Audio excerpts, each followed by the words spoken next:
नमस्कार, मैं तस्लीम और आप देख रहे हैं इन्फो न्यूज़ भारत। हम अभी हज़ारीबाग के सर्किट हाउस में हैं, जहां पर जमशेदपुर के विधायक सरयू राय ने प्रेस कॉन्फ्रेंस किया।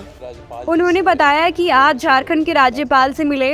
मुलाकात में बन्ना गुप्ता, जो कि स्वास्थ्य मंत्री हैं, उनके वायरल वीडियो पर टिप्पणी की कि उन्हें अपने पद से इस्तीफा दे देना चाहिए और साथ ही साथ बन्ना गुप्ता के बिना लाइसेंस के पिस्तौल रखने पर बन्ना गुप्ता के खिलाफ उन्होंने शिकायत दर्ज करवाया है और जेएमएम पार्टी की सरकार को लेकर ये भी कहा है कि जेएमएम पार्टी को कांग्रेस पार्टी के इशारे पर नहीं चलना चाहिए।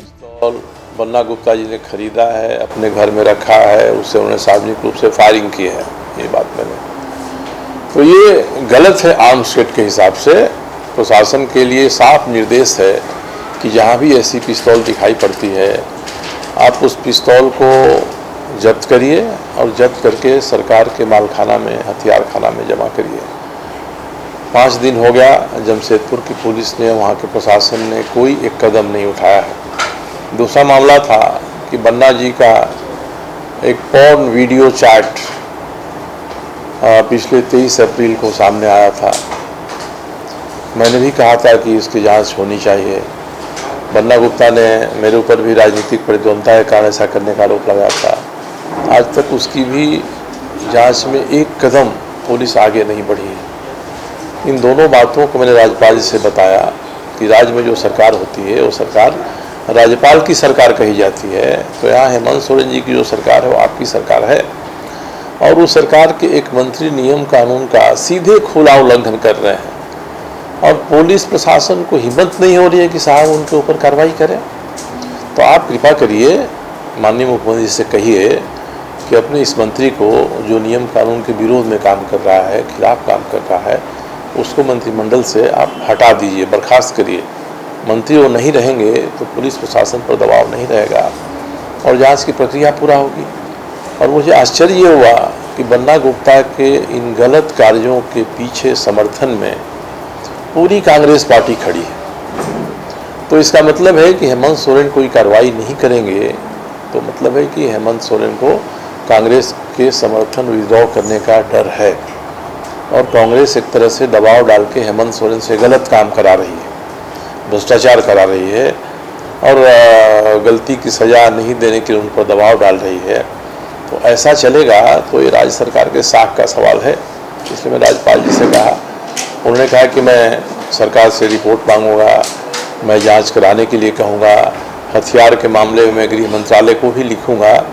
ये सब राज्यपाल जी ने मुझसे कहा है, मुझे उम्मीद है कि वो करेंगे, तभी बात आगे बढ़ेगी।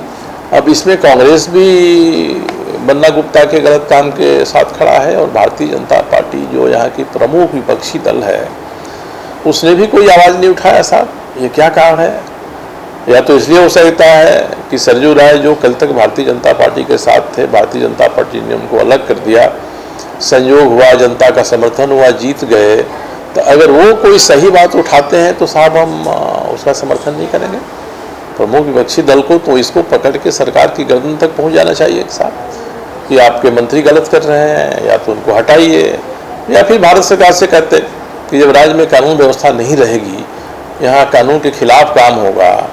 ये तो 2 मामले हैं, कोयला के से लेकर कई अवैध खननाथ के मामले हैं।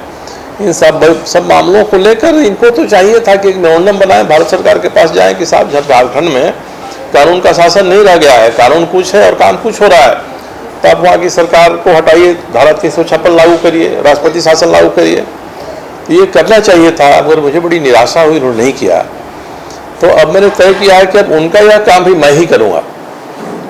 बन्ना गुप्ता के विरोध में, झारखंड सरकार के विरोध में, जो अवैध गतिविधियाँ चल रही है राज्य भर में, उनके विरोध में मैं ही एक मेमोरेंडम बनाऊँगा और सरकार के साथ साथ मैं वो मेमोरेंडम भारतीय जनता पार्टी को भी सौंपूँगा कि भाई ये है सरकार के लिए। तो मैं कहता हूँ कि आप कार्रवाई करिए, आपसे कहता हूँ कि आप मामले को उठाइए, तो दोनों को ही मैं ये काम करूँगा। इसीलिए आज मेरी एक तरह से शुरुआत है हजारीबाग की ये प्रेस कॉन्फ्रेंस है, जिस मामले में आगे एक मील का पत्थर रहेगी, जानी जाएगी।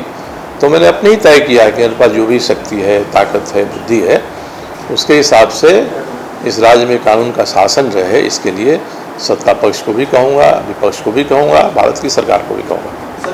लीगल फाइंडिंग के बाद आपने कहा था हजारीबाग साहब किस संदर्भ में बोल रहे थे? मैं कुछ दिन पहले आया था, लोगों ने बताया कि किस तरह से यहाँ से कोयले का अवैध खनन हो रहा है और JSMDC नाम की जो संस्था है, उस संस्था से कोयले का जो घोटाला करने वाले लोग हैं वे उसका किंग पिन, उसके शीर्ष लोग यहाँ पर हैं। ED ने भी उसमें हस्तक्षेप किया है। मन में देखता हूँ, हजारीबाग की बात करता हूँ तो लगता है कि साहिबगंज का बाप हो गया हजारीबाग। गिरडी जाता हूँ तो लगता है गिरडी भी कम नहीं है। धनबाद जाता हूँ तो लगता है कि भाई धनबाद तो इस सब का मास्टरमाइंड है। तो जो इन जिलों में 5-6 जिलों का मैंने देखा है, इन जिलों में ये सरकार की संपत्तियां हैं और खास करके भारत सरकार की संपत्तियां हैं। तो भारत सरकार की नज़र में इसको लाना चाहिए कि आपकी जो संपत्ति है इस देश की संपत्ति है और किस तरह से कुछ लोग इस संपत्ति को पर कब्जा कर रहे हैं और ये सारा का सारा गलत काम शासन प्रशासन के निगाह के सामने हो रहा है। केवल उनका संरक्षण नहीं है बल्कि क्रियाशील रूप से शासन प्रशासन भी यहाँ उसमें शामिल हो गया है। तो ऐसी स्थिति की तो कोई कल्पना ही नहीं कर सकता है कि कानून का राज, संविधान का प्रावधान ये धरा का धरा रह जाएगा और हम शासन में इसीलिए जाएंगे कि साहब हमारा दायित्व तो इस काम को रोकने का है और शासन में जाएंगे तो हम ही वही करेंगे जिसको हमको रोकना है। तो आज तो यही हो रहा है। हमारे यहाँ कहावत है, कहाँ शिकायत करे आदमी इसके लिए। गांव में देहात में कहावत है कि एक लड़का लघुशंका कर रहा था गली में, 20 गली में। कुछ बुजुर्गों ने कहा कि इसका संस्कार खराब हो गया, चलो हम इसके पिताजी को, इसके बाप को शिकायत करते हैं। उससे घर गए तो देखे कि उसके पिताजी वही काम छप्पर पर खड़ा हुए कर रहे हैं जो गली में कर रहा है। तो कहाँ शिकायत किया जाएगा जो स्थिति है। मगर तब भी जो संवैधानिक पद हैं उनसे हम लोग को उम्मीद है, रहती है और अंत में तो अंतिम मालिक तो जनता ही होती है। जनता ही तय करेगी कि इस तरह का शासन हमको चलाना है, इसी में रहना है दम घोटू वातावरण में। ठीक है, नहीं बदलना है तो कई बार सरकारें बदली हैं, मजबूत लोग बदले गए हैं और मजबूत लोग जेल के शिक्षों में।